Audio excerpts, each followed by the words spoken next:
Y si no, vamos a acabar a la próxima clase, pero en la primera parte, sí. ¿Qué artículo nos quedamos?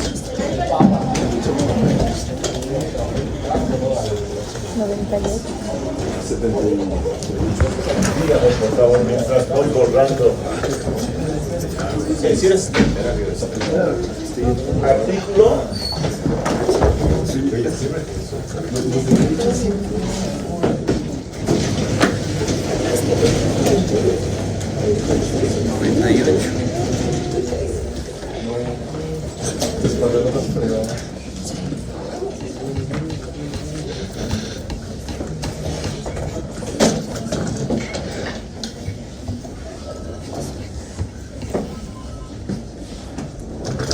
¿Artículo qué? 98. 98. Buenísimo. Ok, listo. 87 de las indemnizaciones. Artículo 98 lo leímos. Déjeme ver si necesita protección. 98, responder el pago total. Sí, lo habíamos leído, ¿no es verdad? La aseguradora. Correspondía entrar al 99. Vamos a entrar entonces, como dicen los abogados, que ustedes abogados son de lo peor. Vamos a entrar en materia, dicen. Echa a los buenos como si supieran. ¿Quiénes son los buenos? Hechos a los buenos. ¿Quiénes? Los abogados. Ah, Hechos. no, pero son corruptos. Usted tiene toda la razón. Tal vez. Usted tiene toda la razón, pero no todos.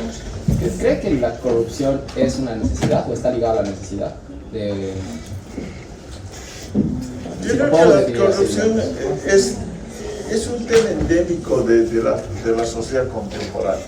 Y no solo la contemporánea. Si usted me pregunta o yo le retruco y le digo, ¿dónde no hay corrupción? El gran tema es que pasa por una cosa que se llama educación del sujeto. El otro día, por ejemplo, ¿cómo te maravilla ver eso?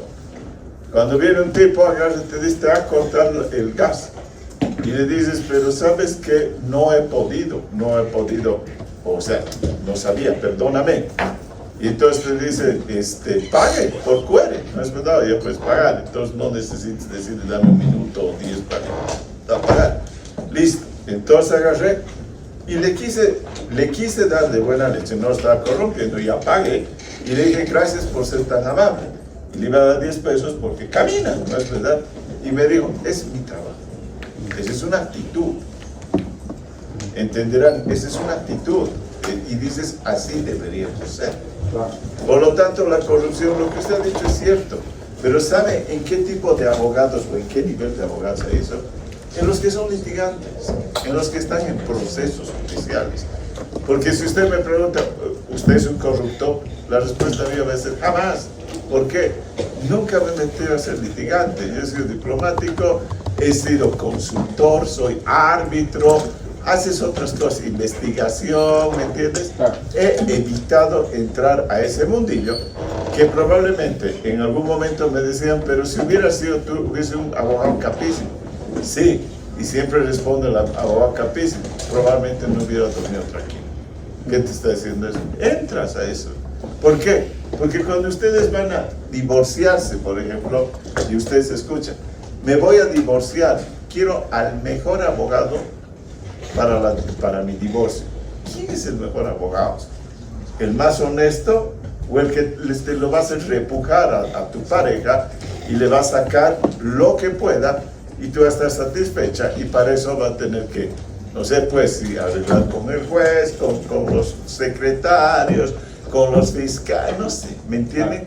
Ese es el gran problema. Por eso es que yo, litigio, en mi vida he tocado en mi vida. Entonces entenderán, estoy de acuerdo que hay abogados corruptos y muchos, y malos, malísimos. Pero hay que saber, cuando usted soy penalista, ups. ¿Por qué? Porque las circunstancias también están presentando. Haga de cuenta esto. Este es un penalista y tiene un ñato que es inocente, pero lo están persiguiendo y usted sabe políticamente y lo van a meter a la cana y le dice, si no pagamos te van a meter a la cana porque te odian, hay que pagar. ¿Qué hace? Hay que saber elegir por eso la profesión. Claro. ¿De acuerdo? Cuando uno me dice voy a ser milico, voy a ser policía, en una institución no está hablando de corrupción, de otra cosa está hablando, donde te enseñan a matar. ¿Qué quiere? ¿Que el milico sea un sacerdote? No, pues, le está enseñando a matar, igual que al policía. Entonces probablemente estemos en ese, cada cual elige su destino. Hay una frase, si les interesa, y ahí cierro, de un señor que se llama Ortega y Gasset. Ortega y Gasset es un español, es un filósofo existencialista, y la frase que yo adoro de Ortega y Gasset es: yo soy yo y mis circunstancias. No sé si la han entendido. ¿Qué es el yo soy yo y mis circunstancias? ¿Qué he dicho? Yo soy yo y mis circunstancias. Señor Roña. Que uno se define solamente, o sea, que uno se comporta mediante lo que las circunstancias le dictan, ¿no? O sea, alguien no va a ser igual. Voy a poner un ejemplo un poco extraño. Uno no va a comportarse igual cuando tiene mucha plata que cuando le está faltando plata, si tiene que apretar el cinturón, no se va a comportar igual. En pocas palabras, hoy puedo ser villano y el próximo día puedo ser héroe. Las circunstancias, o al revés, yo voy a ser héroe hoy día, pero mañana las circunstancias me pueden provocar que sea un villano. Yo soy yo y mis circunstancias, es absolutamente, por eso es existencialista el sujeto, ¿no? Es lo que me pasa. No puedo estereotiparme y decir yo soy virginal. Y por eso es que siempre les he comentado esto y les digo, no hay héroes ni villanos. Es la circunstancia la que te va a volver héroe o villano. ¿De acuerdo? ¿Comentarios? Sí. ¿Listo? ¿Puedo decir un comentario? Sí. O sea, claro, justamente, digamos, claramente, digamos, se debe a las circunstancias, a las situaciones de cada persona, obviamente, de que decides hacer el bien o el mal. Pero, por ejemplo, hace unos meses atrás, no sé, pero salió un estudio diciendo que Bolivia era uno de los países más corruptos, ¿no?, del mundo. Y a mí lo que me sorprende, y lo intento ligar, digamos, con que estemos en esta situación, es sobre todo también con el área económica, ¿no? Porque justamente, como le decía hace rato, de que la corrupción está ligada más a una necesidad. Por ejemplo, tomamos el ejemplo de un policía, ¿no? Los policías sabemos muy bien de que no ganan muy bien. Tal vez los que tienen cargos superiores puede ser que ganen muy bien, pero los que son de abajo, de media para abajo, pues obviamente claramente no. Sí. Y muchas de estos policías o militares, etcétera, que ganan, son remunerados muy bajos, o sea, muy poquito, tienen familias que mantener, o sea, tienen esposas, hijos, algunos tienen hasta 5 hijos, y obviamente con un sueldo bajo, obviamente no le alcanza. Entonces justamente necesita robar, jalar, obviamente, ¿no? Porque la necesidad lo obliga a cometer esos actos, ¿no? Ahora, ¿está mal? Sí, Morales sabe muy bien el policía de que está mal, justamente su profesión es misma hacer el bien, o sea, dar orden en una sociedad.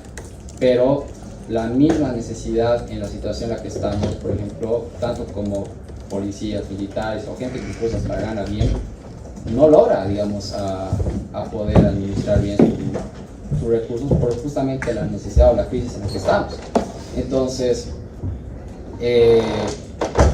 claramente, digamos, es una cadena, ¿no?, de problemas porque, ok, va mal la economía, va mal esto, va mal el otro, y ¿Cuál así, es el punto? obviamente, el punto es de que yo creo que, digamos, la corrupción misma, digamos, que vemos en nuestro país está más ligada, creo que a un acto que no tenemos opción, digamos, o sea, o al menos para la gente que no tiene dinero no es opción. Perdón, estoy en total desacuerdo. La corrupción de bot trading, por ejemplo, que están sindicando a los tipos que se han hecho millones de dólares con eso, ¿creen que no tienen opción? Siendo gerentes de yacimientos, del Ministerio de Hidrocarburos, la otra, del policía. Voy a ser policía, pero si sabes que vas a ganar 5.000 bolivianos, pero sí quiero ser policía, pues. Ahora, si voy a entrar y digo, me voy a aprovechar del cargo, ahí está tu circunstancia. Estás volviendo un corrupto porque realmente se te da esa oportunidad. Porque sabemos que hay gente que entra a la policía para eso que les estoy diciendo, para ir a volcar a los narcotraficantes, extorsionar a otros tipos, etcétera, etcétera. Entonces, eso parte por una cosa que es lo que eres tú en la vida. Y tú no puedes ser porque hoy tengo hambre, me voy a volver corrupto y mañana que me sobra, ya no voy a ser corrupto. Creo que no dice muy bien de ti. Claro. Eminentemente legal. Ahí lo dejaremos, entremos a clases. ¿Ok? Listo. Hablemos del conflicto. Vamos a entrar a tocar el conflicto y les pido que me presten atención en esta última etapa que vamos a ver. Dice, artículo 99, derecho a la asociación. Se reconoce el derecho de asociación en sindicatos que podrán ser patronales, gremiales o profesionales, mixtos o industriales de empresas. Para actuar como tal, el sindicato deberá tener carácter de permanencia, haber legalizado su personería y constituirse con arreglo a las reglas legales. Primer elemento, ¿qué es el sindicato? Ya hemos adelantado y vamos a consolidar. Les dije que necesitábamos este capítulo para concluir con él. ¿Debe existir sindicatos? Teóricamente sí. ¿Por qué? No es obligatorio, no es necesario que haya dentro de una sociedad, en el sector laboral, tener sindicatos. Pero es bueno, ¿por qué? Porque protege los intereses de las clases, si ustedes quieren. Se ha manejado mucho con retórica esta palabra y a veces hasta te suena feo, de las clases más oprimidas o desposeídas de una sociedad. Probablemente sea cierto, es cierto. Pero también te reconocen al sindicato, y han visto, de los empresarios. Como hay una central obrera boliviana, hay una confederación de empresarios privados de Bolivia. Como hay una central obrera departamental, hay una Federación Departamental de Empresarios Privados de Bolivia en Santa Cruz, en Cochabamba y Paz. Por lo tanto, existe la libertad de asociación tanto de los empleados y obreros como de los empleadores. Primer gran elemento. ¿Te lo reconoce quién? Te lo reconoce la Ley General del Trabajo, pero particularmente te la reconoce la Constitución Política del Estado. La Constitución Política del Estado dice en su artículo 51, dice, todos los trabajadores tienen derecho a organizarse en sindicatos de acuerdo a la ley. El Estado respetará los principios sindicales de unidad, democracia sindical, pluralismo político, autosostenimiento, solidaridad e internacionalismo. O sea, te está marcando hasta con un grado ideológico. Está bien. ¿Quién decía proletarios del mundo unidos? Carlos Marx. ¿Dónde? En el Manifiesto Comunista. ¿Está claro? Ahí está.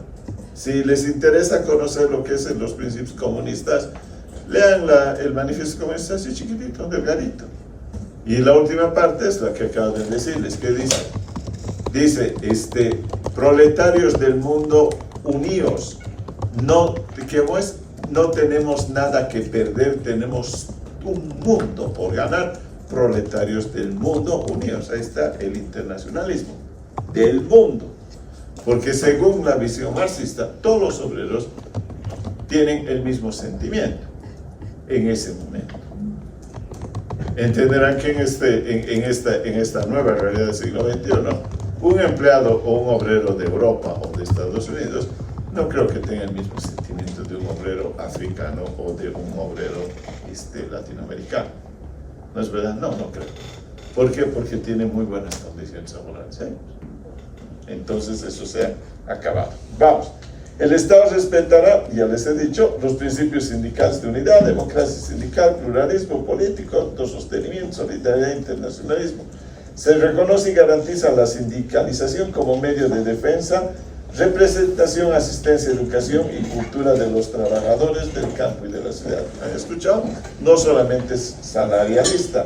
Dice de defensa, representación, asistencia, educación y cultura de los trabajadores. El Estado respetará la independencia ideológica y organizativa de los sindicatos. Entonces, ¿qué diablos hace un dirigente como el que se llama el Huarachi, declarado públicamente marxista? ¿Dónde está la independencia sindical? Los sindicatos gozarán de personalidad jurídica por el solo hecho de organizarse y ser reconocidos por entidades matrices. El patrimonio tangible e intangible de las organizaciones sindicales es inviolable, inembargable e indelegable. Los dirigentes sindicales gozan de fuero sindical, no se les despedirá hasta un año después de la finalización de su gestión y no se les disminuirá sus derechos sociales. Los trabajadores por cuenta propia tienen el derecho a organizarse para la defensa de sus intereses. Como hay sindicatos, también puedo ser un trabajador libre. Eso te está diciendo. Puedo ser o no, nadie me obliga a ser del sindicato. 52. Se reconoce y garantiza el derecho a la libre asociación empresarial. Vamos por el lado del empresario. El Estado garantizará el reconocimiento de la personalidad jurídica de las asociaciones empresariales, así como las formas democráticas organizativas empresariales de acuerdo con sus propios estatutos. El Estado reconoce las instituciones de capacitación de los organismos empresariales. El patrimonio de los organismos empresariales, tangible e intangible, es inviolable e inembargable. Hagamos un comentario. ¿El sindicato es reconocido internacionalmente? Sí, señores. ¿La OIT lo reconoce? Sí, señores. Hay sindicatos de empresarios y hay sindicatos de empleados y obreros. ¿Es obligatorio tener? No. ¿Puede haber empleados libres? Sí. Y hemos visto que hay contratos individuales por esa razón. En ese sentido, no me interesa asociarme o tener un sindicato, una empresa. Lo mismo, les había comentado que Amazon, cuando le preguntaron si querían sindicalizarse, inicialmente dijeron que no, porque probablemente estaban muy satisfechos o tenían condiciones laborales que les eran más adecuadas o más convenientes que las que hubieran tenido como sindicato. Ahora bien, ¿por qué se respeta al sindicato? Y aquí viene el primer elemento. El sindicato tiene que tener independencia política. ¿Qué significa ello? No sé si ustedes han conocido de nombre a un señor que se llama Juan Echino Oquendo. Sí. Probablemente es el hombre más histórico dentro de lo que es, que se llama la historia sindical boliviana. Pero Juan Echino Oquendo no fue el único. Yo les voy a contar 4 tipos que fueron señores dirigentes, en este caso secretarios ejecutivos de la Central Obrera Boliviana. Juan Echino Oquendo, Simón Reyes, Víctor López Arias. Después estuvo uno Salas y después estuvo otro López, ya no me acuerdo qué apellidaba. Y el último, que a veces comentan, es famoso porque le dicen que se llama Huracán Ramírez. Estos ñatos, todos los que les he nombrado, menos Juan Echino Oquendo, eran miembros del Partido Comunista de Bolivia. Juan Echino Oquendo era de otro partido, era del PRIM, Partido Revolucionario de la Izquierda Nacional. Era salido del MNR, si quieren del MNR hacia más de izquierda. Había el MNR de Víctor Paz, el MNR de izquierda de Hernán Siles Suazo, el PRIM de Juan Echino Oquendo y un poco más a la derecha el PRA de otro presidente que fue Walter Guevara. Si ustedes se fijan, el MNR dio muchas raíces, dio muchos, si ustedes quieren, cuando se desgajaron muchas corrientes, porque esos tipos de verdad eran altamente formados política y académicamente. No he dicho universitario, académicamente. ¿Por qué? Porque Lechín no era universitario, no era profesional, pero la capacidad que tenía Lechín, la lectura que tenía Lechín, lo hacía un tipo respetable. ¿Por qué? Porque además este caballero salió de un colegio, sorpréndanse, en ese momento, el Instituto Americano de la Paz. El Instituto Americano de la Paz en ese momento, ¿saben qué era? Lo que hoy es el San Andrés. Los jailoncillos que se fueron a la zona sur, eran del Instituto Americano y llevaron a sus hijos y crearon el San Andrés. ¿Sí me está entendiendo? O sea, eran bilingües, eran tipos de un nivel de clase media alta. ¿No es verdad? Entonces, Lechín salió de ahí. Era un hombre del MNR, se agarraba de tú a tú con Víctor Paz, con Hernán Siles Suazo, de tú a tú, porque fueron compañeros de revolución. O sea, no los veía menos, no los veía para nada menos. Es más, era más altivo que ellos. ¿Y por qué les he contado esto? Porque él jamás se sometió al partido de gobierno de turno. No se sometió, porque él era un dirigente sindical. ¿Le iba bien? Sí, porque manejaba más de 30,000 mineros, sí. Probablemente el respaldo económico que tenía su sindicato le daba una espalda tan importante que no podía ser corrupto. ¿Me entienden? Que no podía ser corrupto. En cambio, si ustedes ven a los dos últimos señores que han pasado por la Central Obrera Boliviana, para mí los dos tipos realmente no tienen mi respeto. Uno de ellos se llamaba Montes, dijo yo no soy militante del MAS, nunca he sido, y en las siguientes elecciones se volvió senador del MAS. ¿Nos mintió? ¿O en el camino se convirtió? No lo sé. Y otro, Huarachi, ¿lo han visto? Huarachi le sobaba el hombro a Evo Morales, le ha sobado el hombro a Janine Áñez y le ha sobrado el hombro a este señor Arce Catacora. Por lo tanto, se dan cuenta cómo han desvirtuado el movimiento sindical boliviano cuando, les voy a contar esta más, cuando en 1979 yo estaba, obviamente estaba en colegio, no es verdad, hubo un golpe de estado de Natush Bush y en ese momento Lechín Oquendo dijo, paro general indefinido. ¿Saben qué pasó en esta ciudad? Se paró todo. ¿Saben qué hacíamos nosotros? Estaba en colegio, ya les digo, nos llamamos por teléfono entre los amigos a jugar fútbol. Éramos adolescentes. Y era un partido de fútbol entre los llamados arribeños y los abajeños. Eran los de la ciudad contra los de la zona sur. ¿Y saben dónde jugábamos fútbol? En la gruta. En la gruta. Ahí jugábamos fútbol porque no pasaba un auto. Había un paro general indefinido. Se cerraron los campamentos mineros, yacimientos, paró. Ese era un movimiento sindical. A los 15 días, Natush renunció. A los 15 días, Natush renunció y le entregó el gobierno a Lidia Gayler. Y un año después, qué fregado que era el país. Eso pasó el 79 en noviembre. Y en julio del 80 viene García Mesa y te hace otro golpe. Pero esta vez ya habían aprendido el paro general indefinido, lo van a matar a Marcelo Quiroga Santa Cruz, matan a un dirigente Flores, este campesino, lo toman preso a Lechín y a otros tipos y los obligan en la televisión a que digan que levanten el paro, los obligan, pistola por detrás.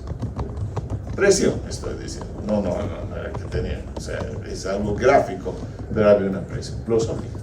El movimiento sindical ha perdido fuerza, sí, y le voy a echar la culpa a quién, al MAS. El MAS los ha destruido, porque el MAS ha tomado el movimiento sindical y no les ha dejado eso que acabamos de señalar, independencia político-partidaria. Y Lechín, por ejemplo, insisto, o estos comunistas que les he dicho, que eran el señor López, Salas, el señor Reyes, saben que nunca hablaban a nombre de su partido, hablaban a nombre de la Central Obrera Boliviana. ¿Por qué? Porque se deslindaban de su militancia política, porque acaso el sindicato tiene uniforme y todos son marxistas o comunistas. No, había hasta banceristas, entenderán, y por lo tanto respondían a esa pluralidad del pensamiento. ¿Fueron momentos de oro del sindicato boliviano? Sí. En este momento el sindicato boliviano es realmente una figurilla de lo que fue anteriormente. Ojalá que se levante, ojalá que el próximo gobierno no se lo vaya a cooptar y que permita que otra vez haya esta libertad e independencia sindical. Ese sindicato era brillante, tenía asesores. Piense, el sindicato no es como te han pintado ahora, una juntucha de 4 obreros y demás cosas. ¿Saben quiénes eran los asesores cuando van a llevarlo a juicio a García Mesa por el golpe de Estado? Juan del Granado era su abogado. Había otro señor Pino, expresidente del Banco Central de Bolivia. ¿Se dan cuenta quiénes asesoraban al movimiento sindical? Eran capísimos, eran gente de izquierda. El hermano de don Juan Antonio Morales, Rolando Morales, otro economista conocidísimo, pero de izquierda. Miren el nivel que tenía. Entrábamos a las negociaciones, yo me acuerdo que Lechín entraba, bufanda, abrigo, camisa, corbata, sombrero, pucho en mano y les fumaban la cara. Era un dirigente sindical. No era un arrastrado que sí, papito, no, está bien, no, eran dirigentes sindicales. Espero, ahí sí crece que es sindical. ahí sí crece en el sindicato. Es gente que realmente valía la pena. Soy un optimista. Creo que el movimiento obrero boliviano puede llegar a tener la misma clase de dirigentes sindicales. ¿Está claro? ¿Está claro? Eso era el sindicalismo en Bolivia. Por eso es que los respetabas. Vamos adelante. ¿Algún comentario? Hemos empezado a hablar de el sindicalismo. Artículo 99, artículo 100. Finalidad de los sindicatos. La finalidad esencial del sindicato es la defensa de los intereses colectivos que representa. Los de trabajadores particularmente tendrán facultades para celebrar con los patronos contratos colectivos, hacer valer los derechos emergentes, representar a sus miembros en el ejercicio de derechos emanados de contratos individuales, cuando los interesados lo requieran expresamente, representar a sus miembros en los conflictos colectivos y en las instancias de conciliación y arbitraje, crear, escuchen, escuelas profesionales e industriales, bibliotecas populares, organizar cooperativas de producción y consumo, exceptuando la elaboración de artículos similares a los que fabrica la empresa o industria en que trabaja. Ahí está. El sindicato es mucho más de lo que hemos visto. ¿Qué es lo que hablaba el señor Huarachi? Nos han subido el 5% del sueldo. ¿Y qué más? ¿Y alguna vez has pedido que te capaciten a tu gente? ¿Alguna vez has pedido que el Estado les dé a través de sus instituciones, los forme? Cero, cero, cero, cero. Cortoplacistas y totalmente alineados con el gobierno. Artículo 101. Dirección, deliberación y fiscalización de los sindicatos. Los sindicatos se dirigirán por un comité responsable cuyos miembros serán bolivianos de nacimiento. Los inspectores de trabajo concurrirán a sus deliberaciones y fiscalizarán sus actividades. ¿Qué dice el artículo 51 de la Constitución Política del Estado? El Estado respetará la independencia ideológica y organizativa de los sindicatos. Los sindicatos gozarán de personalidad jurídica por el solo hecho de organizarse y ser reconocidos por sus entidades matrices. ¿Qué dice? Independencia ideológica. ¿Quién hizo esta constitución? El MAS. ¿Quién los ha prostituido? El MAS. Ahí está, clarísimo. Clarísimo. Lamentablemente, el sindicato es eso, es mucha cosa. En ese sentido, vamos adelante con el sindicato. Entenderán que el sindicato tiene que ser respetado por sus bases. El sindicato tiene que ser respetado por sus bases. Artículo 102. Las relaciones entre el poder público, es decir, ministerios, y los trabajadores, se harán por las federaciones departamentales de sindicatos o integradas en confederaciones nacionales. Aquí, primer elemento, hemos dicho, la más grande, Central Obrera Boliviana. Después, centrales obreras departamentales, centrales obreras regionales, el Alto, por ejemplo, una regional, y centrales obreras provinciales. Esa es la estructura del sindicato. Y obviamente hay sindicatos de trabajadores de industria, trabajadores en la construcción, trabajadores de no sé qué cosa, etcétera, etcétera. Pero a nivel departamental, la Central Obrera Departamental, a nivel regional, la Central Obrera Regional, y a nivel nacional, por eso es la confederación de todos los sindicatos, la Central Obrera Boliviana. ¿Deberíamos respetarla? Sí, deberíamos respetarla. Un elemento más. Se supone que en los estatutos de la Central Obrera Boliviana, el secretario ejecutivo de la Central Obrera Boliviana siempre debe ser un minero. Siempre debe ser un minero. ¿Por qué? Se les estoy contando la parte histórica. Eran mis momentos de ser un dirigente estudiantil de izquierda en la universidad. La tesis de Pulacayo, en 1946, en Pulacayo, es un centro minero, los del Partido Obrero Revolucionario, los trotskistas, imponen la tesis que va a ser aprobada por la Central Obrera Boliviana. Y en ese sentido entenderán que para los marxistas, la vanguardia de las clases oprimidas son los obreros. ¿Por qué? porque los obreros tienen conciencia de clase. Dicen que los campesinos son los pequeños burgueses que nunca han adoptado una conciencia de clase. ¿Por qué? Porque al ser pequeños burgueses y tener una propiedad, son los traidores al momento. Por eso es que los marxistas, de verdad, no los ven con mucha simpatía los campesinos. No los ven.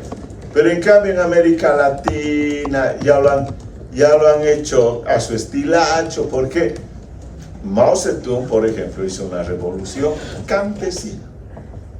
No habían obreros, eran campesinos. Los coreanos del norte han hecho una revolución campesina. Los vietnamitas, revolución campesina. ¿Qué han hecho en cambio las revoluciones cubanas aquí? También campesina, agroindustrial. Pero no esa vanguardia. Voy a cerrar con esto. ¿Debería seguir siendo un dirigente en Bolivia minero y no un campesino? Sí. Pero ¿por qué si la gran mayoría ya no son obreros y no son campesinos? Cáiganse de espaldas. Adivinen cuáles son los dos países, los dos departamentos que exportan más para Bolivia. Santa Cruz. ¿Cuáles son? Potosí y Oruro, porque siguen siendo mineros. Por lo tanto, el movimiento obrero tiene que ser manejado por los mineros. Pero los mineros asalariados, no los cooperativistas depredadores.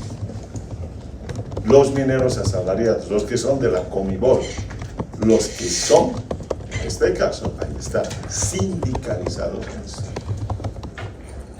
Así que la próxima vez cuando les digan el modelo cruceño, este país se sigue alimentando de la mina.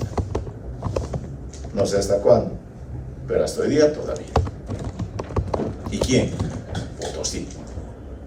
Noru, Potosí. Santa Cruz, tercio. Y nos hacen creer, ¿no? Los cruceños, su modelo. Por eso tienen que investigar y vean los datos del INE o del Banco Central en las exportaciones. Papelitos cantan. Dígame. ¿Por qué los resultados son diferentes? Justamente. Ese es otro problema que pregunte a su profesor de macroeconomía. Yo no puedo darle eso, yo soy abogado. Le podría dar una respuesta, pero creo que no. Zapatero a tu zapato. ¿Está claro?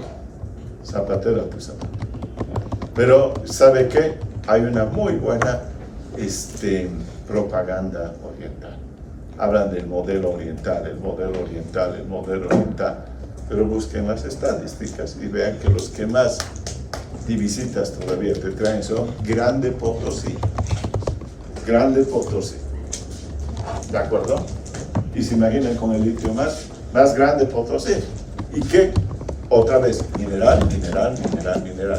Bolivia es un país minero. ¿El agropoder entra? Sí, entra.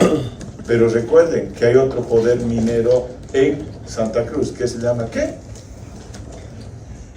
El hierro del mundo. Otra vez, minerales. ¿Saben desde cuándo la tengo convencida esa? Cuando el 21060, el gobierno de Víctor Paz Estenssoro trajo aquí a los alemanes a hacer un estudio hermosísimo, un estudio el 86, estaban saliendo de la hiperinflación, el 21060 era el 29 de agosto del 85, y el estudio era, ¿qué era Bolivia?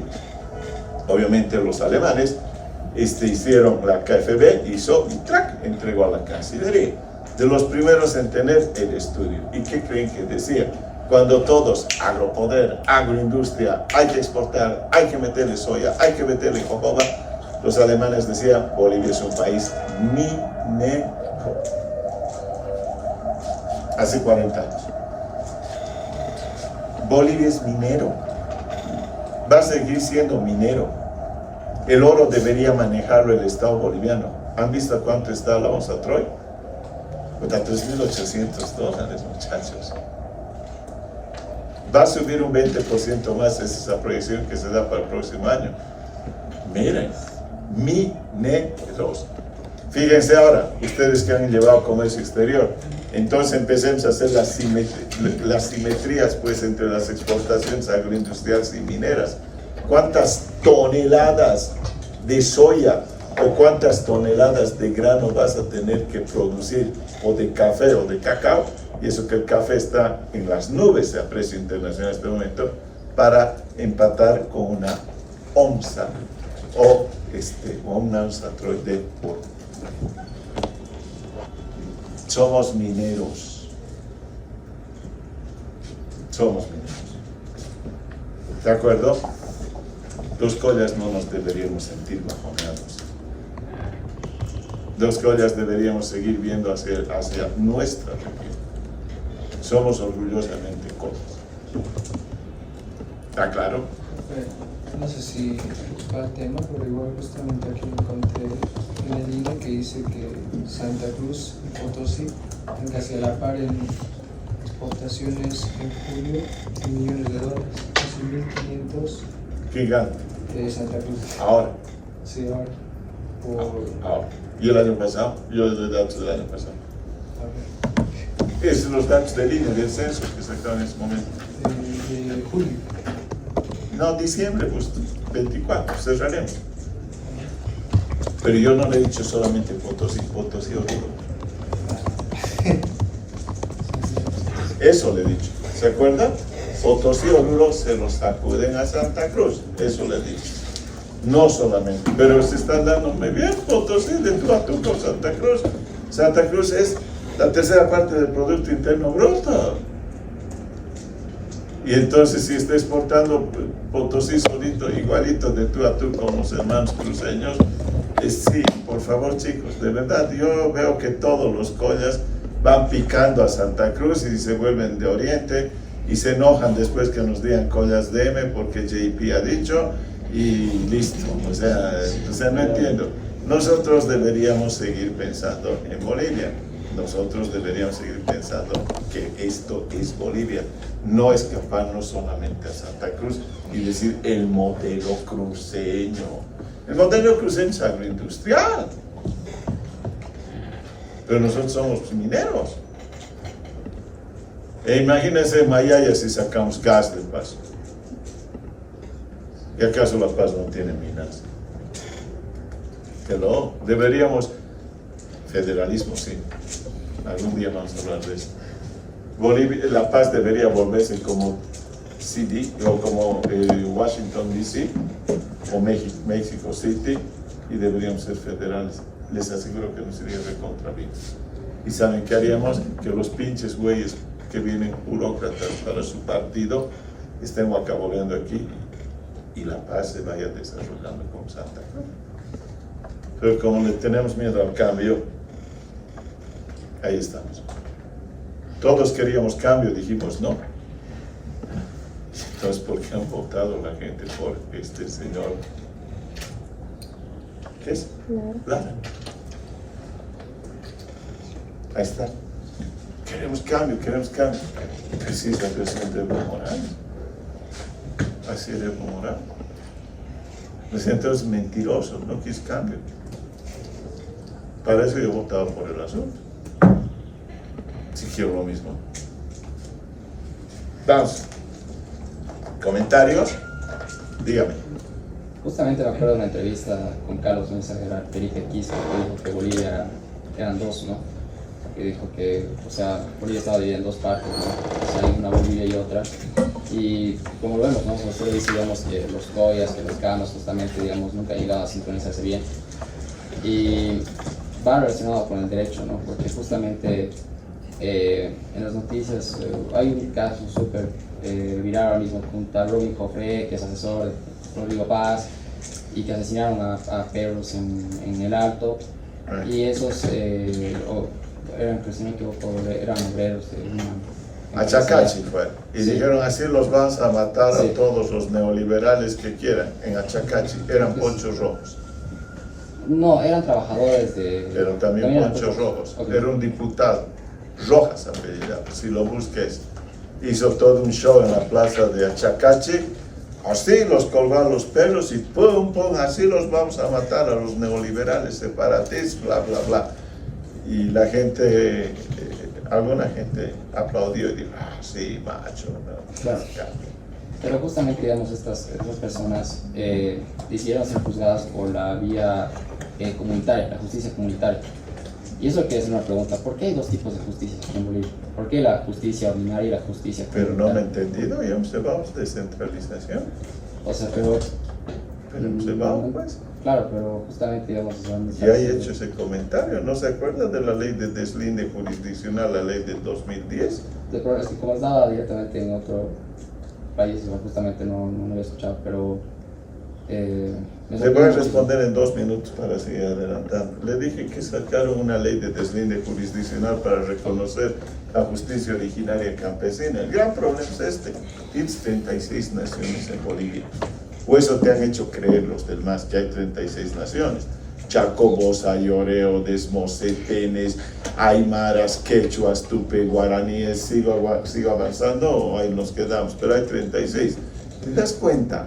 Para cada territorio y cada región y para cada espacio de esta gente, de estas comunidades, darle un modelo de justicia comunitaria es poco probable que sea efectiva. Y la otra, es toda una labor titánica, porque realmente nosotros, realmente los bolivianos estamos en condiciones de llegar a entender las particularidades de cada uno de estos grupos sociales. Termina, incluso algunos que solamente son 50 familias. Para 50 familias vas a hacer una jurisdicción.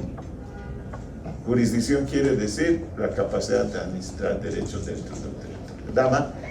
Pero esto de la descentralización y de que los pueblos originarios tienen derecho a hacer justicia comunitaria, ¿siempre ha sido así? ¿O qué hacían antes de que se escriba esto en la Constitución, en la nueva Constitución? Generalmente era la justicia central. Entonces, La justicia urbana, si usted quiere. pues, ¿qué pasaba si había, no sé, por ejemplo, las comunidades usan como, por ejemplo, un ladrón, lo pueden quemar, lo pueden hacer lo que sea? Pero ¿Cómo es- lidiaban con eso antes? Antes se lo llevaban a la cárcel, no lo linchaban. Pero a partir de que se da esta, si ustedes quieren, esta piedra libre que da el MAS, los empiezan a interpretarlo. Y por eso les decía en esa clase, que les decía, ¿qué haces tú cuando lo detienes un tipo que tiene una garrafa de gas? Lo agarra a patadas y le dices que te devuelva tu garrafa de gas. ¿Qué hacen si lo detienen ese tipo? Ahí está, en Achacachi. Lo van a matar, lo van a quemar. Sí, sí. O sea, se dan cuenta la diferencia de percepciones dentro de lo que sería la administración de justicia originario campesino con la administración de justicia urbana.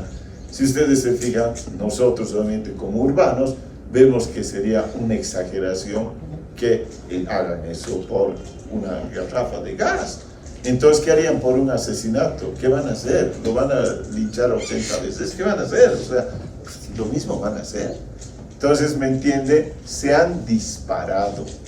Ese es el tema. Cada cual ha salido a su estilo y ha dicho, y nos han contado cuentos. No es que así era la justicia originaria campesina, así era la justicia.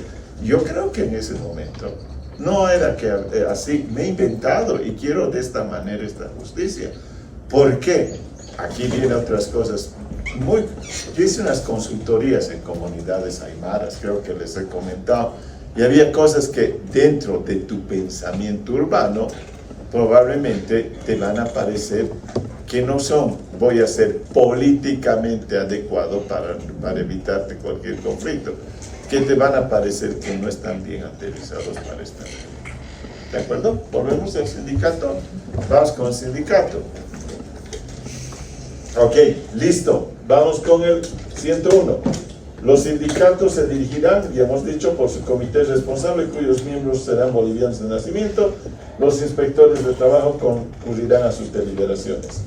La Constitución, ya lo habíamos dicho en la anterior oportunidad, tiene que llevarse adelante ante un notario de fe pública, constitución, personería jurídica, domicilio, representante legal. ¿De acuerdo? Tiene estatutos y tiene reglamentos del sindicato. Artículo 102. Las relaciones entre el poder público y los trabajadores, pues confederación. Artículo 103. Mínimo de trabajadores para constitución de sindicato. No podrá constituirse un sindicato, escuchen esto, con menos de 20 trabajadores, tratándose de sindicatos gremiales o profesionales, ni con menos del 50% de los trabajadores de una empresa, tratándose de sindicatos industriales. ¿Está mal? ¿Quiere hacer algún comentario? Estoy atento a su comentario. ¿Ok? ¿Qué está diciéndote? Si hay menos de 20 empleados, no hay sindicato. La otra cosa, si hay, digamos, en este caso, 30, ¿puedo hacer un sindicato? Sí. Pero si el 50% más uno no quieren ser sindicato, no puedes hacerlo. Que se quieren quedar como empleados independientes. O, lo que hemos dicho, libres, independientes, particulares. ¿De acuerdo? ¿Está claro? Porque son la mayoría. ¿Me entienden? Somos 5.000. Ya, pero 2.501 te queremos quedarnos así. No queremos sindicato. No hay sindicato. Ahora, pueden hacer el sindicato, pero no te van a obligar que tú seas parte del sindicato. En el camino después tú puedes entrar, claro que puedes entrar. Y como puedes entrar, también deberías poder salir. ¿De acuerdo? No te pueden agarrar los del sindicato. Pero aquí, como hemos visto que somos bastante, ¿qué se llama? Centralistas y abusivitos, no queremos que haya empleados libres. ¿Por qué? Tienes miedo que te rompan la unidad. ¿De acuerdo? El sindicato, mi opinión, estoy dando mi opinión. Yo no lo veo muy democrático. Créanme. Solamente un ejemplo. El sindicato de trabajadores cocaleros en el Champare, ¿creen que es democrático? Ahí está un ejemplo. No los veo. Los dirigentes a veces los aprietan y los están coartando. ¿Listo? Vamos adelante, bla, bla, bla, del orden público, ya no vamos a ver eso. Tan, tan, tan, tan, tan, tan, tan.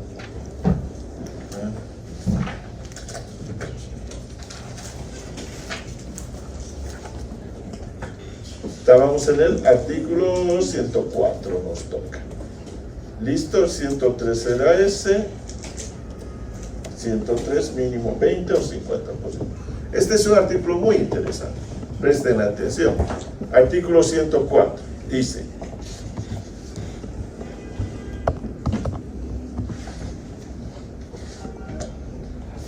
no podrán organizarse sindicalmente los funcionarios públicos, cualquiera sea su categoría y condición.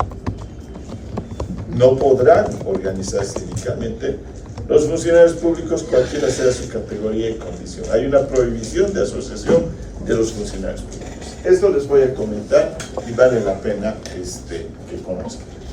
El gobierno de la UDP, de Hernán Siles Suazo, cuando llega al gobierno en 1982, hace que se sindicalice. Bueno, ahí está un gobierno de izquierda, un gobierno muy popular, hace que se sindicalicen los empleados públicos. Yo no estaba en la Cancillería todavía. Yo estaba en la universidad cuando entró el UDP. En ese sentido, ¿qué es lo que me contaron la gente mayor que estaba en la Cancillería? Fue un error histórico de Hernán Siles Suazo, y en este caso, yo lo respeto mucho a Hernán Siles Suazo, pero fue un acto demagógico. ¿Por qué? Él mismo se metió en el caballo de Troya. Y entonces me cuentan y me dicen que al haberlo sindicalizado, venían los compañeros de la Central Obrera Boliviana, imagínense, además, plena hiperinflación, o sea, estaba heavy la cosa, y decía, mañana paro general, marcha, paro general, 48, 72 horas. Iban los dirigentes sindicales y toditos los ministerios se cerraban.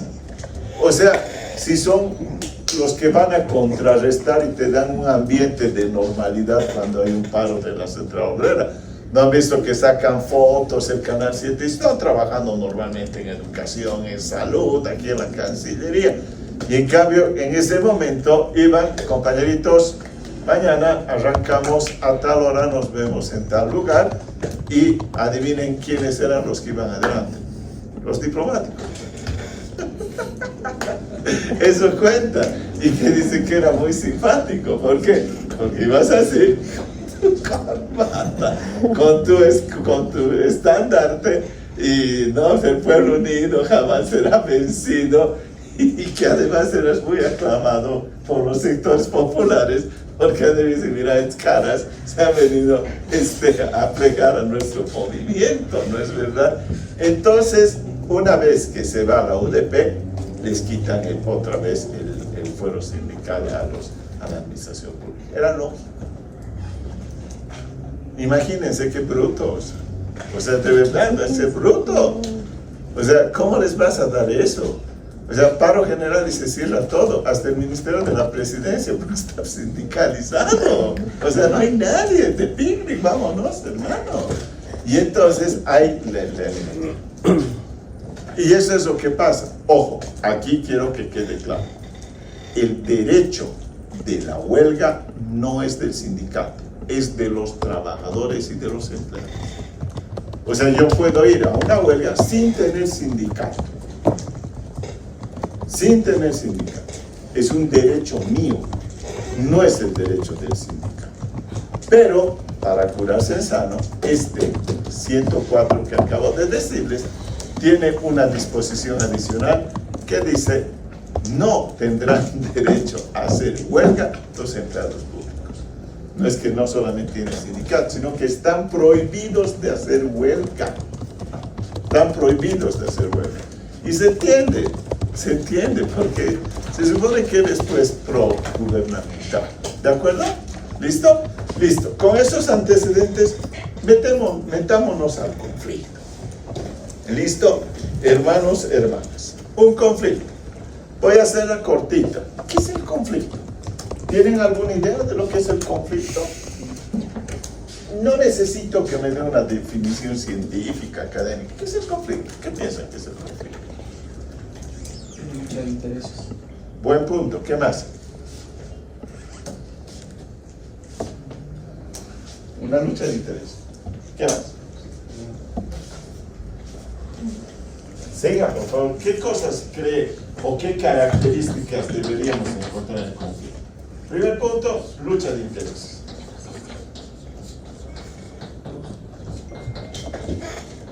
¿Qué más debería haber dentro del conflicto? ¿Negociación? Futura negociación.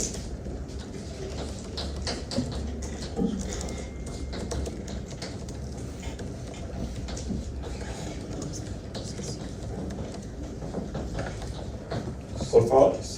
O sea, primeramente tiene que haber una disputa entre dos o varias partes.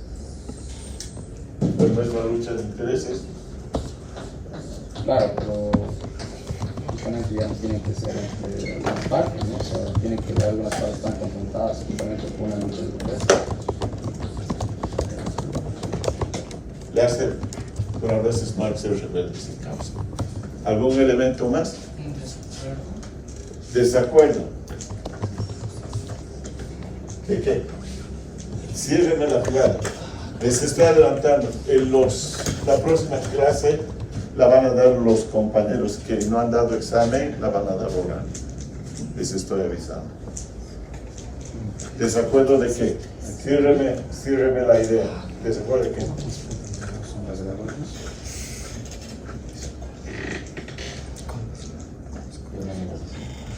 ¿Desacuerdo de qué?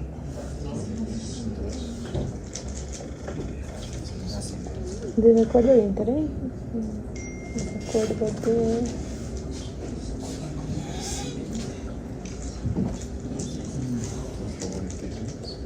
Porque aquí puedo poner disputas de dos o más fuentes o desacuerdo entre los partes. Y ahí les entró.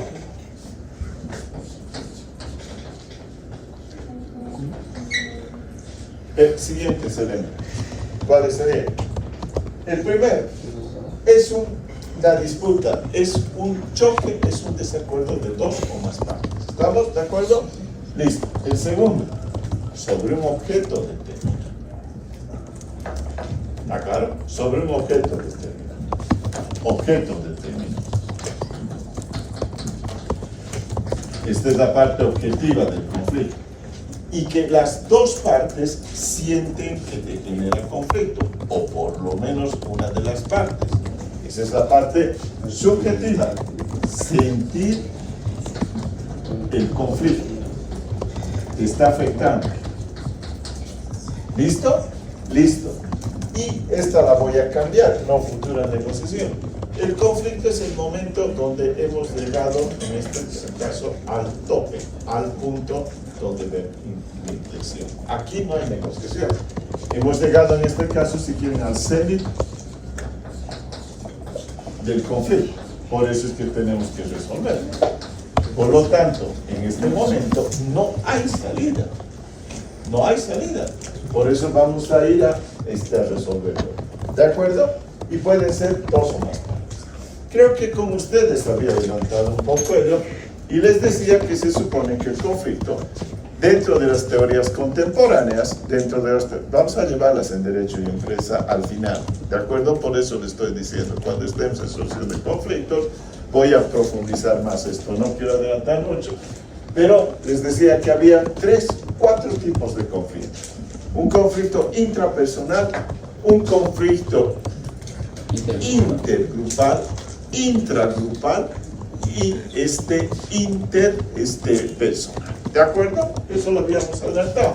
Por lo tanto, esto sí, se tiene que caer sobre un objeto determinado. Conflicto, salario, conflicto, no sé, que lo que ustedes quieran, aguinaldo, lo que sea, hay un conflicto. Entendemos que hay conflicto. Las dos partes, o una de las dos partes, ve que un conflicto, porque si las dos partes no sienten que hay conflicto, no hay conflicto. Pues. ¿De acuerdo?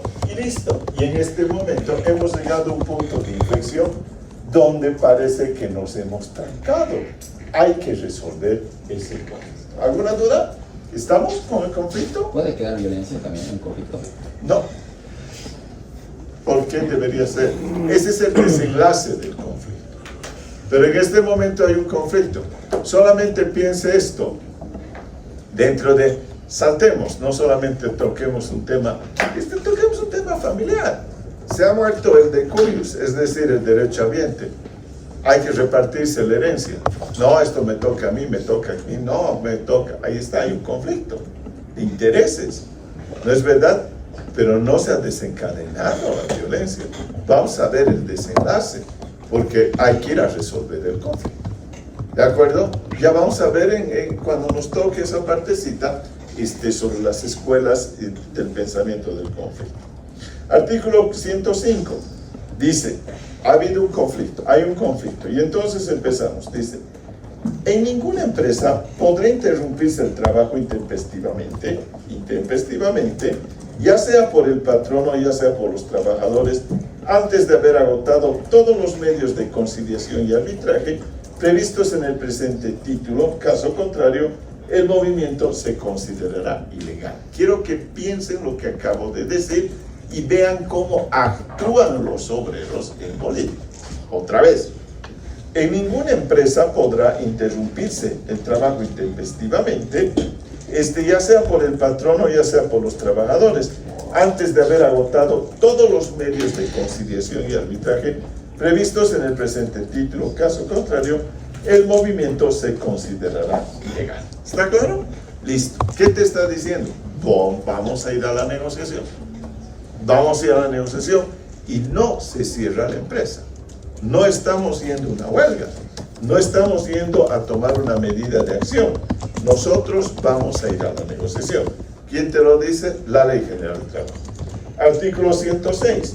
Pliego de reclamaciones ante el inspector de trabajo en caso de disidencia. Dice, todo sindicato que tuviera alguna disidencia con los patrones remitirá su pliego de reclamaciones al respectivo inspector del trabajo, suscrito por los miembros de la directiva del sindicato y a falta de estos por la mitad más uno de los trabajadores en conflicto. Vamos, les voy a explicar un poco. la institución que ustedes quieran. Tomemos una empresa industrial. Industrias Venado, una urbana de paso. ¿No es verdad? Lo que ustedes quieran. Enatex, la que ustedes quieran. ¿Qué es lo que va a pasar?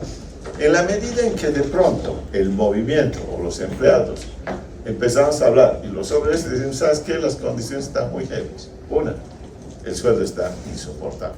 ¿Saben qué? El transporte está acá. Deberíamos pedir un bono de transporte, deberíamos pedir un incremento salarial, deberíamos pedir algo. ¿Qué es lo que voy a hacer? Sí, toma nota, y va anotando. Aquí puede ser el secretario de actas o el secretario de conflictos. Entonces ahí está el sindicato. Su jefe en el sindicato siempre se llama secretario general. ¿De acuerdo? Es el secretario general. Y de ahí hay varios otros secretarios. Acabo de decir, secretario de actas, secretario de conflictos, secretario de relaciones sociales, hay otros de relaciones internacionales, secretario de Hacienda o de Economía, dependiendo la cantidad. Recuerden que el expresidente Evo Morales empezó siendo secretario de deportes de las 6 confederaciones concaleñas. O sea, también puede haber secretario de deportes, ¿de acuerdo? ¿Listo? Listo. ¿Qué es lo que vamos a hacer? Nos hemos reunido. Sí, compañeros, nos hemos reunido. Para empezar, los obreros nunca hablan de hermanos, ¿no? ¿Está claro? Somos compañeros, somos camaradas, somos tovarich, esos son los obreros. Los campesinos se hablan de hermanos, ¿no? Pero los obreros son compañeros. Eso van a escuchar bien.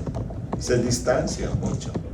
Ahora ha habido una falacia así, la han mezclado de todo, o el hermanito, pero hermano, no, son compañeros.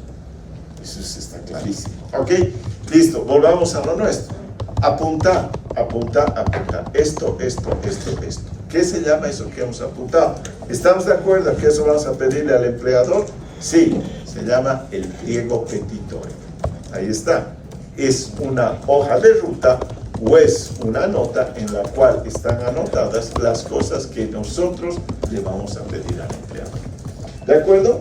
¿Qué es lo que puede tener o qué aspectos puede tener ese pliego petitorio?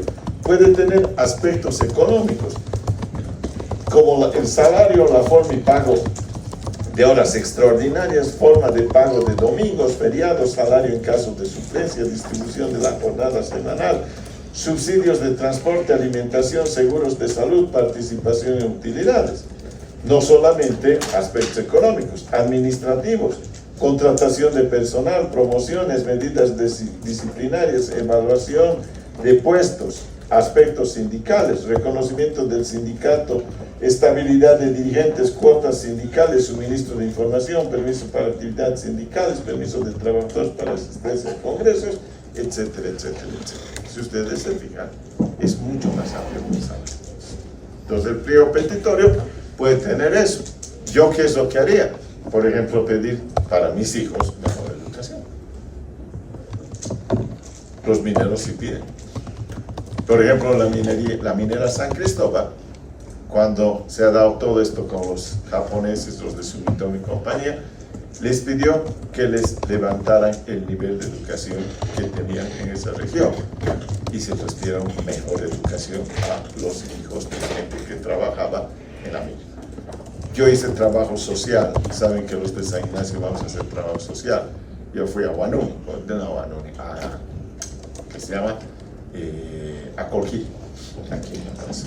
Y entonces, en ese momento hablaba con los chicos que eran de nuestra edad, estaban en promoción, qué sé yo, hablábamos y ellos contaban que muchas veces sus padres, dirigentes sindicales, habían pedido que les dieran la misma educación o les dieran buenos colegios para que los hijos de los ingenieros o de los técnicos estudiaran en Colquiri, y eso hacía que levanten el nivel también de los hijos de los mineros que entraban a los colegios de Colquiri, ¿me entienden? Eso es lo que tienes que hacer.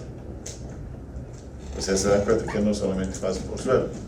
Y entonces tendríamos más tipos que aprueben los exámenes de física y de matemáticas, ¿no es verdad? Gracias, Avelino Siñán. ¿No es verdad? Ahí está. Otro día vamos a hablar de la Avelino Siñán. Es decir, una mamada más grande. Listo. Listo. ¿Estamos? Pliego petitorio. Aquí empezamos el proceso y se los voy a explicar. ¿Dónde vas a ir? ¿Al empleador? No, al empleador no te quiero aceptar. Al gerente de recursos humanos. ¿Listo? Listo, señor. Aquí está. Somos el sindicato. Estamos viniendo a dejar el pliego petitorio. ¿Listo? Listo. Ya, lo vamos a estudiar. Lo vamos a estudiar. Lo van a estudiar. ¿Cuánto tiempo nos darán una respuesta? No sé, 3 días, 4 días. Pasa una semana. Señor, la respuesta, puta compañero, no tenemos todavía una respuesta. La respuesta, sus peticiones, o la mayoría de peticiones son inaceptables. Vamos a tener que ir a una conciliación. Sí, señor, vamos a la conciliación. Primera etapa, primero hemos hecho la negociación, se dan cuenta, la negociación ha fallado. Por lo tanto, era la etapa preliminar. La Ley General del Trabajo te dicen que hay 2 etapas que se tienen que quemar antes de estallar en una huelga. Te dicen que puedes ir primero a la conciliación y si falla vas a ir al arbitraje y si falla el arbitraje ya te marcharás a la huelga. ¿Está claro? La Ley General te habla de estas etapas. Y obviamente aquí primero la negociación. ¿Algún comentario hasta aquí? ¿Estamos? ¿Sí? ¿Estamos? ¿Estamos adelante? Listo. Dice, constitución de la Junta de Conciliación y autorización para suscripción de acuerdos. Artículo 107. Dentro de las 24 horas de recibido, por favor presten atención, dentro de las 24 horas de recibido el pliego de reclamaciones o el pliego petitorio, el inspector le hará conocer mediante un empleado de su dependencia o de la Policía de Seguridad al patrono o patronos interesados. Al mismo tiempo exigirá a las partes constituir dentro de las 48 horas 2 representantes de cada lado para integrar la Junta de Conciliación. Los representantes deberán ser trabajadores y patronos de las entidades en conflicto y serán debidamente autorizados para constituir el pliego de reclamaciones y suscribir por sus mandantes un acuerdo. Además de los representantes obreros acreditados ante la Junta de Conciliación, podrán concurrir otros en calidad de simples expositores y su número máximo será fijado por el inspector de trabajo, atendiendo a que se hayan representadas las distintas categorías profesionales y las diversas secciones de los centros de trabajo. El número de representantes será igual por cada uno. ¿Qué es lo que ha pasado? ¿Sabes? Es inaceptable. Te rechazamos, aquí está tu pliego petitorio. Vas a bajar a las bases. Compañeros, acaban de rechazar. Vas a la conciliación. Listo.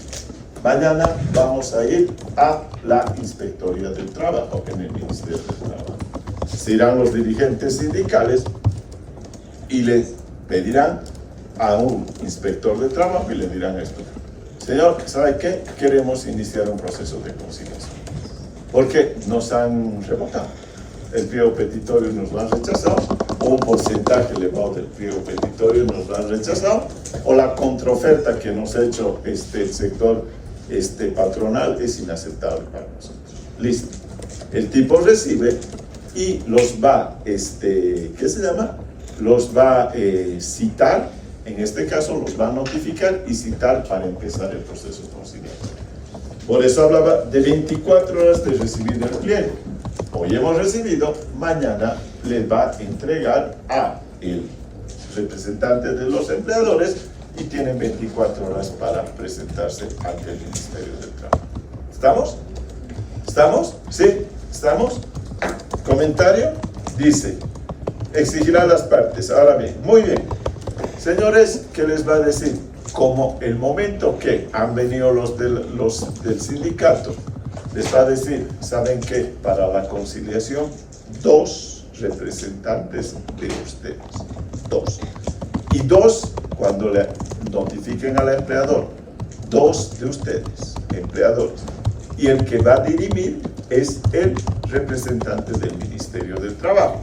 si es una institución heavy, puede llegar a ser el director general del trabajo, ¿de acuerdo? Un cargo bien alto. Si ustedes se fijan, está probablemente mal hablado que es conciliación o arbitraje. ¿Por qué?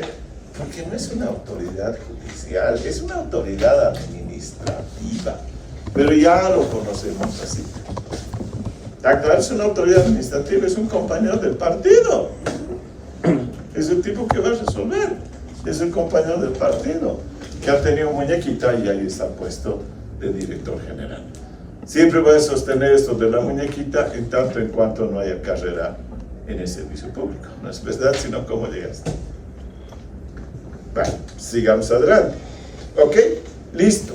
Ahora bien, el día de la conciliación se van a reunir 2 aquí, del sector laboral, y 2 del sector patronal, y va a aparecer el director del Ministerio del Trabajo, director general del Trabajo, y dice que van a poder entrar otros dirigentes, otros representantes del sector de empleados y obreros de cada una de las escalas o de los niveles o estamentos que tiene la empresa.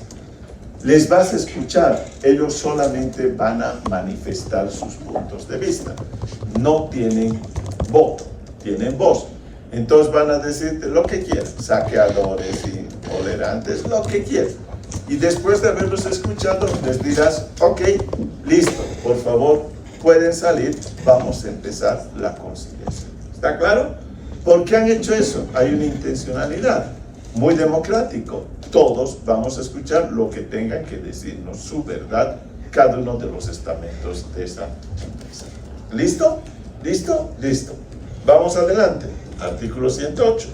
Lo que les hablaba el otro rato del sindicato. Las partes podrán asesorarse de abogados y de peritos, así como presentar todas las pruebas legales. Por lo tanto, puedo ir no solamente con abogado, puedo ir con un economista, puedo ir con un auditor, puedo ir con el profesional que yo vea conveniente. ¿Qué te parece si estoy demandando por mejores condiciones sanitarias o de seguridad? O trabajo social, puedo llevarme a un trabajador social. ¿Me entienden? No están prohibidos de hacer. ¿De acuerdo? Vamos adelante. Artículo 109. Este es el 108. Paso y reunión de la Junta de Conciliación. Listo. La Junta de Conciliación se reunirá dentro de las 72 horas de recibir el pliego de reclamación. Aquí quiero que tomen atención de una cosilla que vale la pena que vamos a ir contando. Miren cuántos días debe pasar hasta que estalle una huelga. Hemos dicho que en la conciliación 72 horas desde el momento de la que se llama notificación. Por lo tanto han pasado 3 días. ¿No es verdad? ¿Estoy equivocado? ¿3 días? 3 días, ¿no es verdad? Y empieza la conciliación. En ese sentido, ¿qué dice? Otra vez el 110. La Junta de Conciliación se reunirá dentro de las 72 horas de recibido el pliego de reclamaciones. El inspector del trabajo presidirá la Junta, interesando razones de convivencia pero sin emitir opinión ni voto sobre el fondo del asunto. Por favor, escuchen un cuchicheo, de verdad la voy a parar. Porque si les va de mal lo que estoy explicando, entonces estoy sobrando. ¿Está claro?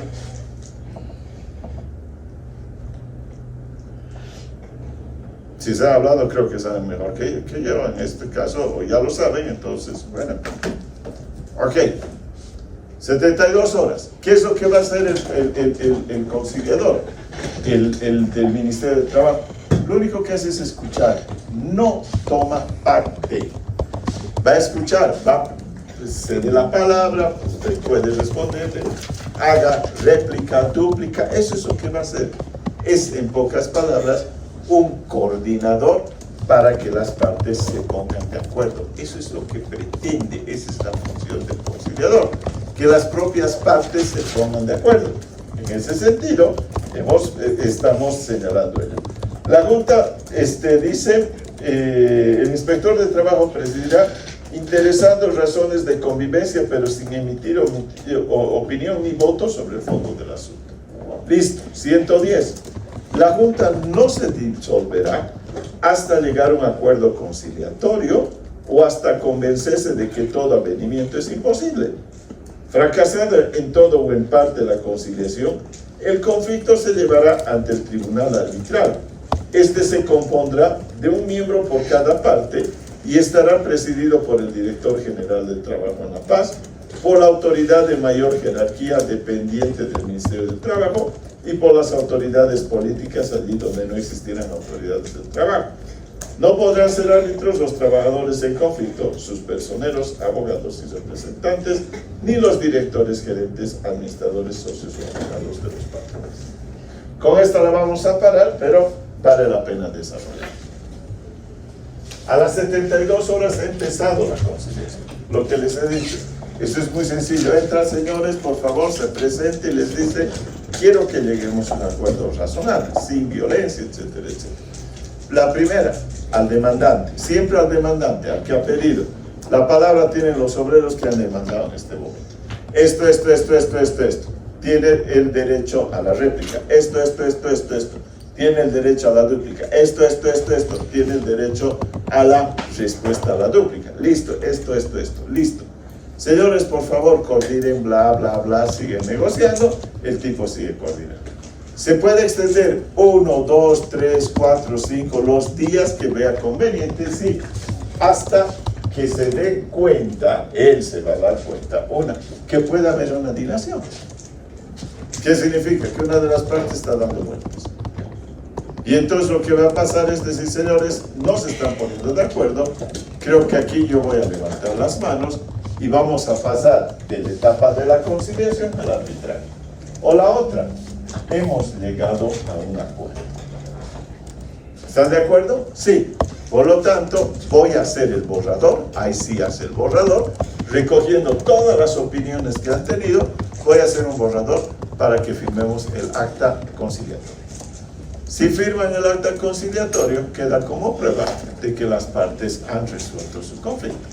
Si no llegan a eso, va a ser un acta y dirá: no se ha podido llegar adelante y por lo tanto, sorry, saben que hasta aquí levanto mis manos y vámonos hacia un procedimiento arbitral.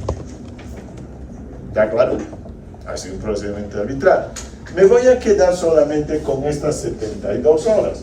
Se dan cuenta que las negociaciones conciliatorias pueden avanzar muchísimos más días, pero solamente voy a contar los que en realidad están determinados por la ley. ¿Qué es lo que va a pasar? Hemos dicho que en la conciliación han participado los representantes de los dos sectores, que digan sindicales, asesorados de sus profesionales, de abogados, de economistas, de auditores, de contadores, de trabajadores sociales, de lo que sea. El momento en que ya no se puede llevar adelante la conciliación, vamos a ir a constituir el tribunal arbitral. ¿Y cómo se constituye el tribunal arbitral? Un árbitro por los empleadores y un árbitro por los obreros. Y han visto que dice que es el director general el que va a jugar de árbitro, en estas circunstancias. ¿Quién es el árbitro? Hay árbitros en materia laboral. Entonces van a tener que buscar los obreros y van a tener que buscar los empleadores en el mercado cuál es el árbitro que consideran más idóneo para representarlos. Aquí quiero que les quede bien claro. Los árbitros no son tus abogados defensores. Aquí la gente confunde muchísimo. Un árbitro es un tipo neutral, imparcial, independiente. Lo que te va a hacer un árbitro, yo soy árbitro de la Cámara de Comercio, lo que haces es agradecerle porque te han elegido. Gracias, voy a hacer todo lo mejor para resolver el caso. Probablemente tengas un guiño hacia los que te han elegido, No sé, ¿saben por qué eso? No sé, pues hazte un reconocido porque te han hecho ganar o entrar un arbitraje y vas a recibir honorarios, porque son 3. Estoy hablando del de la Cámara de Comercio, no este. Y son 3 profesionales que son absolutamente limpios.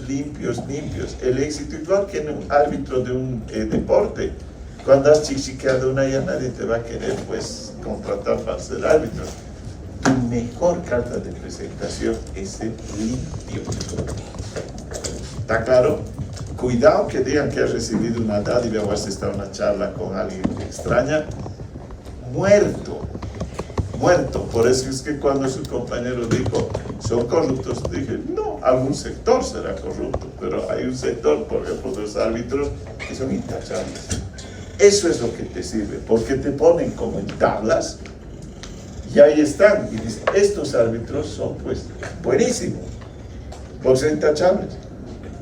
Y este no, ha chichicado esta, muerto, buscarte otro trabajo, metete un partido político, y vas a conseguirte pega. ¿De acuerdo? Por lo tanto, vas a elegir un árbitro. Esos 2 árbitros, junto con el director general del trabajo, van a ser el tribunal arbitral. Esta historia continuará la próxima clase.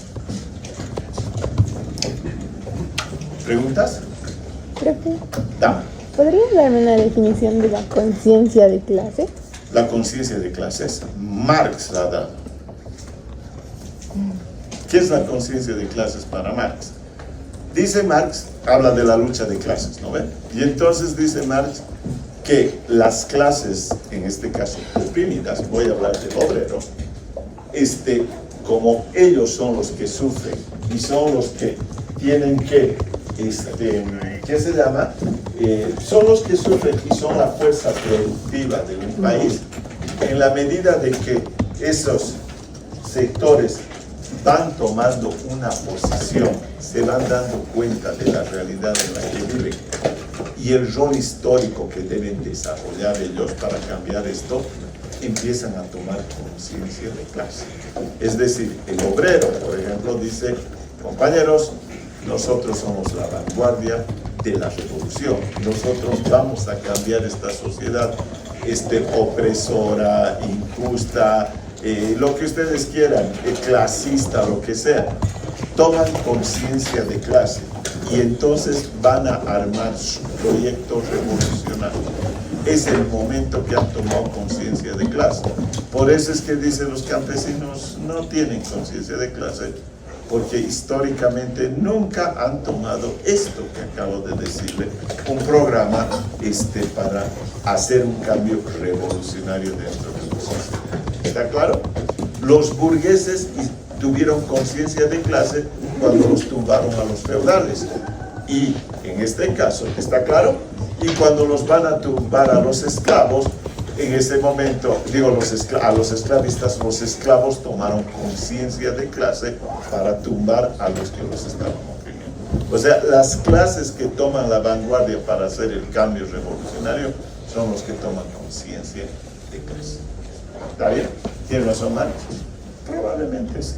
Pero estamos hablando de 1800. En este momento, a un obrero, ya pues, conciencia de clases cuando en Europa tienen vacaciones, 2 casas, autos. Ya no. Ya, yo creo que ya pasó. Ya pasó. No, es la historia. Se ha cambiado, pues.